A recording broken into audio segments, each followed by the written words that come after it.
In today's episode, we're going to be answering some questions from subscribers, so stay tuned.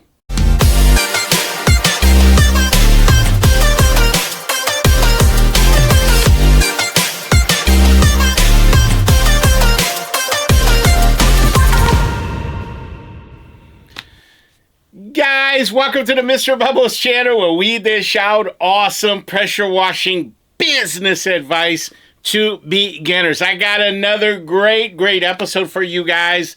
My favorite segment of the channel, where I get to answer five questions from you guys. No question came from the emails, by the way. We're still not doing that. All of the questions are coming right now from the comment section. So make sure, guys, that you are spamming the comment section with questions, because guess what? Not only maybe down the line you're going to get featured in one of these videos, but also in the same time you're getting to help the channel, because it always helps the algorithm push the videos out there into the interwebs, the inner zones, when you guys make a bunch of comments. So anyway, but I got it right here, guys. The 5 questions, hot off the press.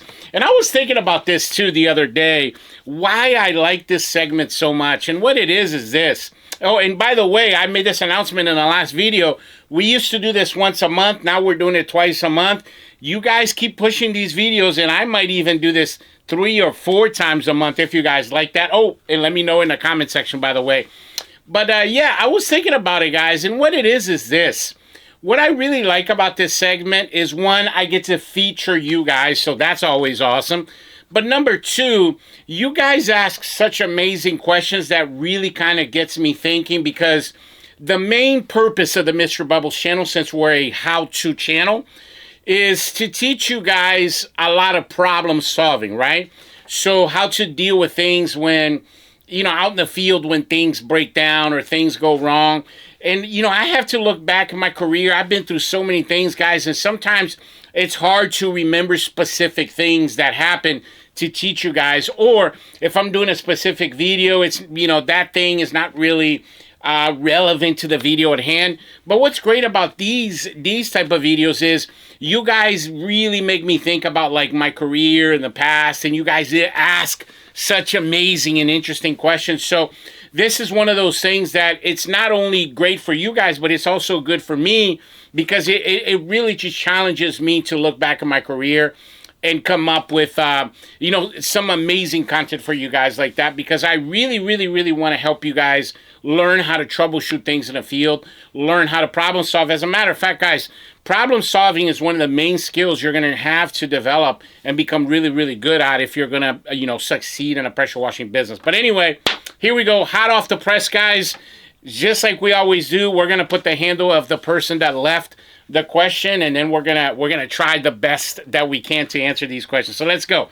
First question of the day, we have at the Theta Decay 3, at Theta Decay 3, and he asks, is there any concern with getting sauce on the cameras? Wow, that's a great question. I'm not sure I've ever mentioned this before.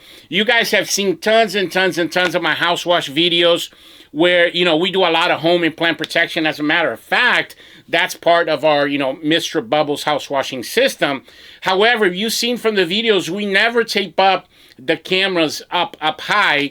And, you know, guys, come on, every house you go to, they're going to have cameras. But guess what? Guess what, guys? Like, at Mr. Bubbles, we've done a little over 30,000 homes since we started the company 13 years ago. And we've never, guys, never, over 30,000 homes washed, never had any problems with cameras. As a matter of fact, I don't know that if you guys have ever held one of those outdoor cameras, like the ones that go all the way up there, like security cameras. Man, those guys, those things are built like, they're really compact and hard. At the shop, you know, Mr. Bubbles shop, we have about 12 cameras. We had a system installed about 5-6 years ago. Man, I mean, I bet you could drop one of those things in a bucket and it wouldn't get any water in there. It's very well put together. And they're made just for that purpose of being outdoor, you know, snow hitting it, wind hitting it, water hitting it. Again, never had a problem with SH. Now, we have killed about, I want to say 9 cameras. Every single one of these cameras were Ring cameras right at the door, and that's why you see us tape up specifically those Ring cameras. So, the bottom line, guys, is this. Everything that you see me do on camera, it's because at some point or another, we damage that specific thing, whether it's an outlet, AC unit, those control boxes for the garages. What else? Of course, we were just talking about the Ring camera and things of that nature. You see us move plants, and we move some furniture, ask people to move their cars. The only time we don't is if the customer tells us the car can't be moved because it's like, it's not a functioning car and all of that stuff. That's the only time that we'll wash a house with the car being there. But anyway, the point being is you don't have to worry about those super high cameras. That being said, I wouldn't spray SH, guys. You don't want to overuse SH or any solution. You don't want to put that stuff on things that don't need solution. Like, if you see a green wall that needs solution, spray that wall. But if you see, camera or whatever, maybe it's one of those floodlights, for example. You don't need to sauce that up. There's nothing on there. So do a circle like that around it. Make sure you put a lot of water on there as well when you rinse at the end, and you're going to be fine. And that's a great question, by the way. Again, one that I don't think we've ever answered on the phone. But again, just keep doing what you see there on the channel with the home and plant protection, and you're going to be fine. And thank you for the question. Question number 2 comes to us from at @WideAwake419, WideAwake419. And the question is, I'm afraid of damaging property. Is this normal? Now, let me give you a little bit of context here, because the comment was actually a lot longer.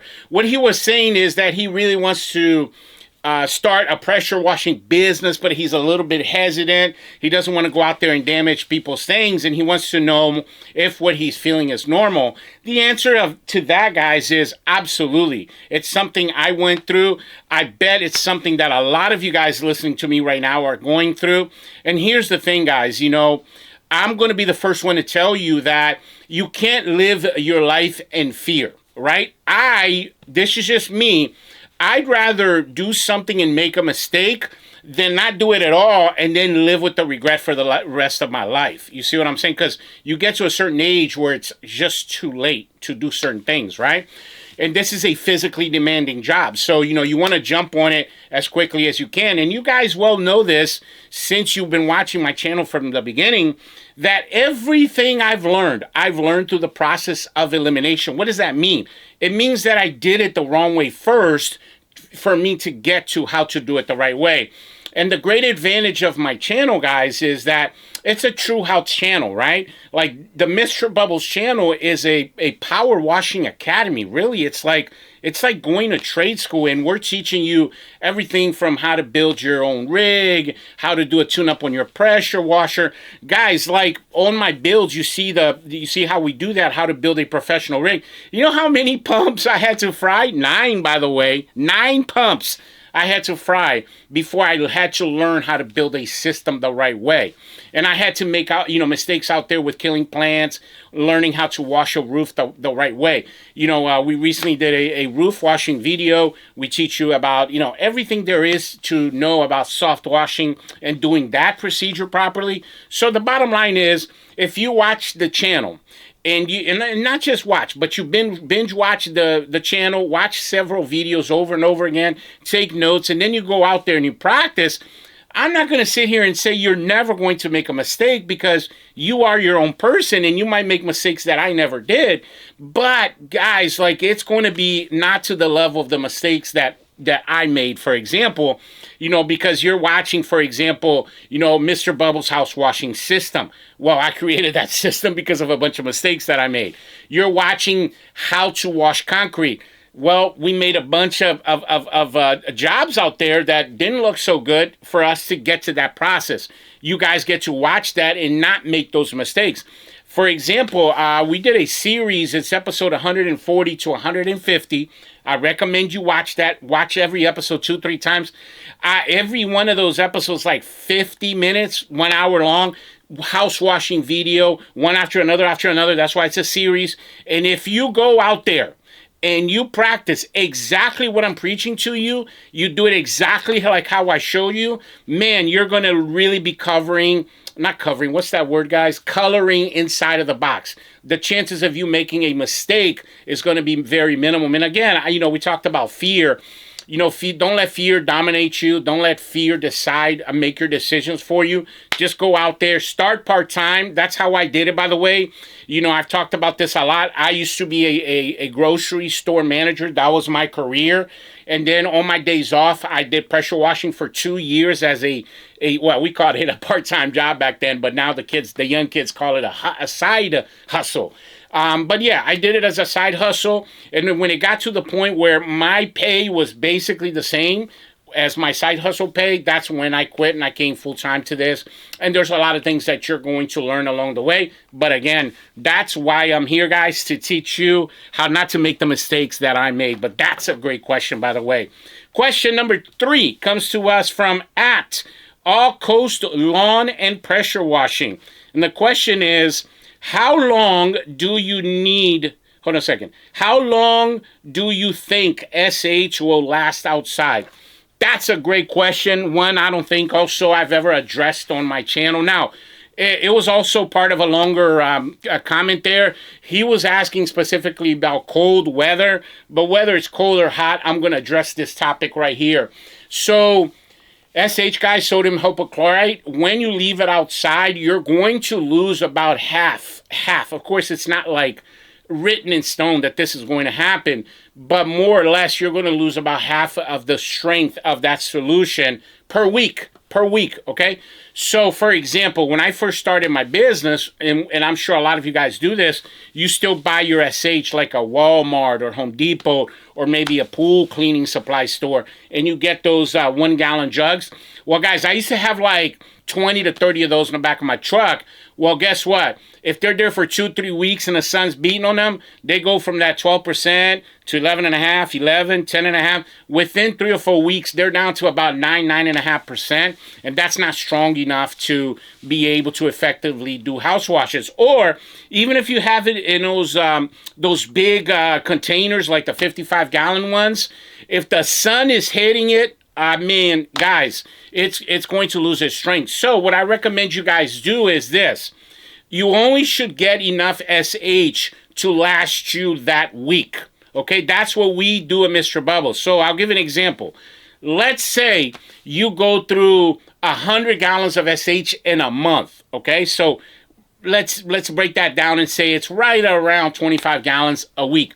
Well, you should only be getting 25 gallons per week. You want your SH as fresh as possible when you're using it, guys, or else you're going to struggle out there. And in the second part of this, now it's not really relative to the question he asked, but house mix, guys, when you actually make your mix, you also need to make your mix just for that day for the same thing we just talked about, because you're going to lose that strength. So if you make a mix on, let's say, a Monday, by Friday, that mix is toast. You're not going to be able to use it. You might have to hit a house 4, 5, 6 times with that weak sauce. So you want to go out there. I always mention this in a video, you know, spraying that hot sauce. Well, that hot sauce, guys, is because the chemical came to us on Monday, and then we were using the last bit of it Friday, Saturday. That next Monday, we got hot sauce all over again. I'm only using the same chemical for that week. I'm ordering for that week, using it that week, and then the chemical we make that day, the house mix or roof mix, whatever we make, it's going to be used up for that day, because I want the strength of the chemical to be as strong as possible.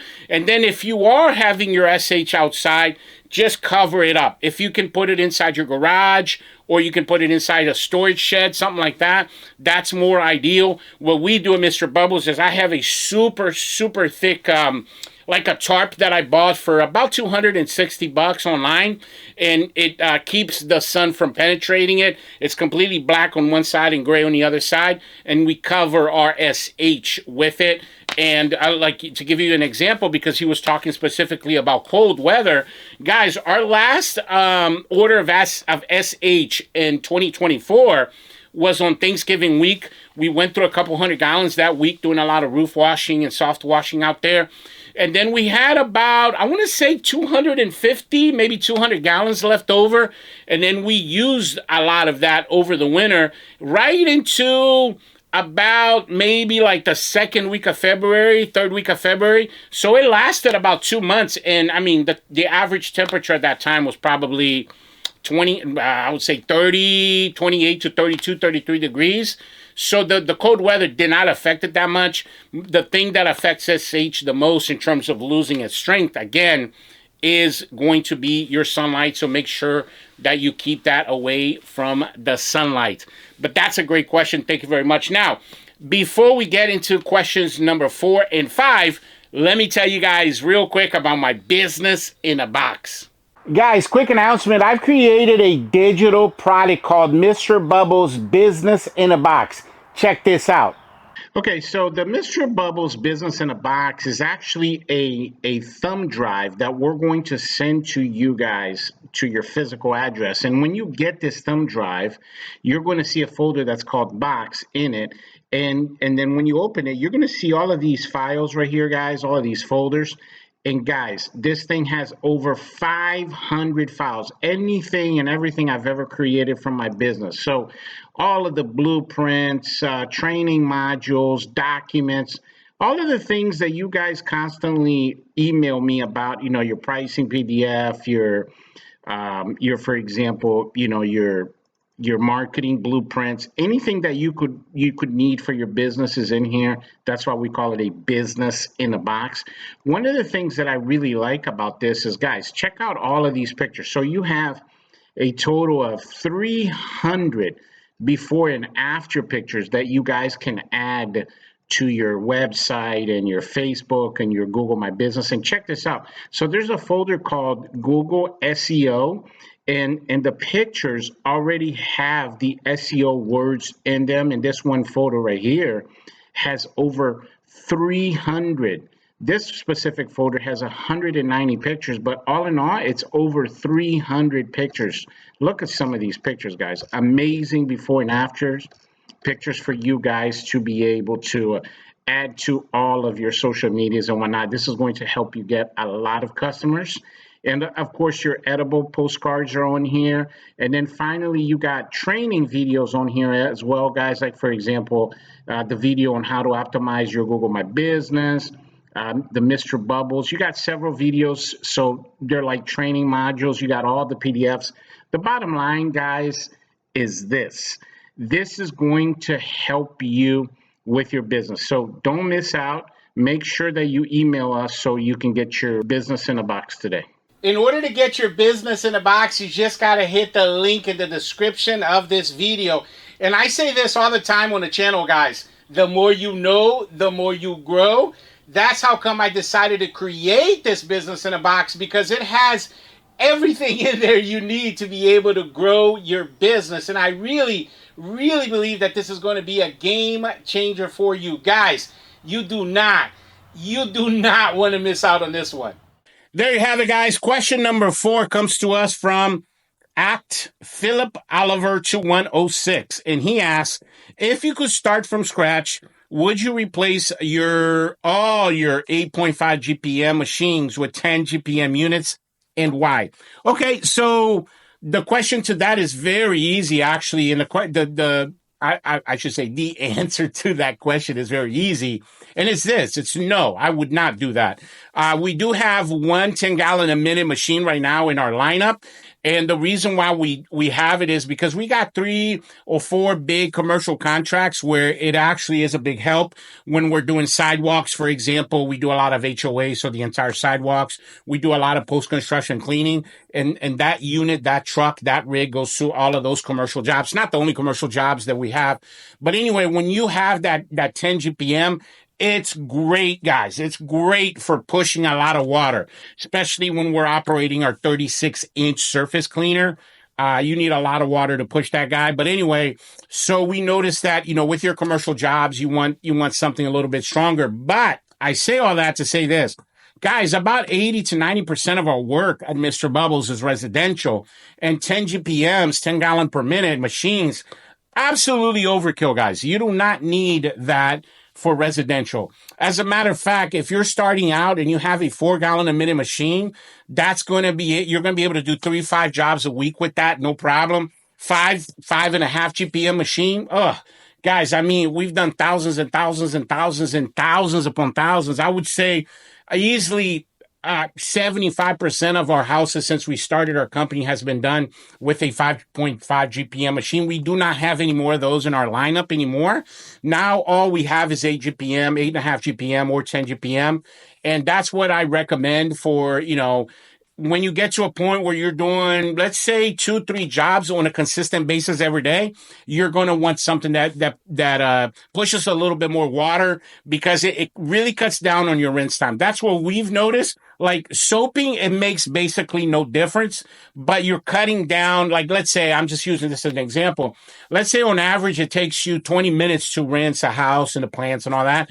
It would take us 10 minutes with our machines because it's just that much faster because it's so much more water coming out. That's why we like that. And then also with your going from 5 to 8 GPM, your 8 GPM's machines, you can go bigger on your surface cleaner. On our trucks, by the way, we have 3 surface cleaner, but the 2 big ones, it's a 30-inch one and a 20-inch one. And you can imagine, if you're doing a driveway, like a standard driveway is only 600 square foot, it's going to absolutely obliterate that. But the bottom line is you don't need any more than that, guys. If you're bringing a 10-gallon a minute machine to do a residential job, let's say like a house wash downstreaming, guys, you're literally bringing a bazooka to a gunfight. Or no, a bazooka to a knife fight. Like it's just overkill. You don't need that much. But thank you for the great question.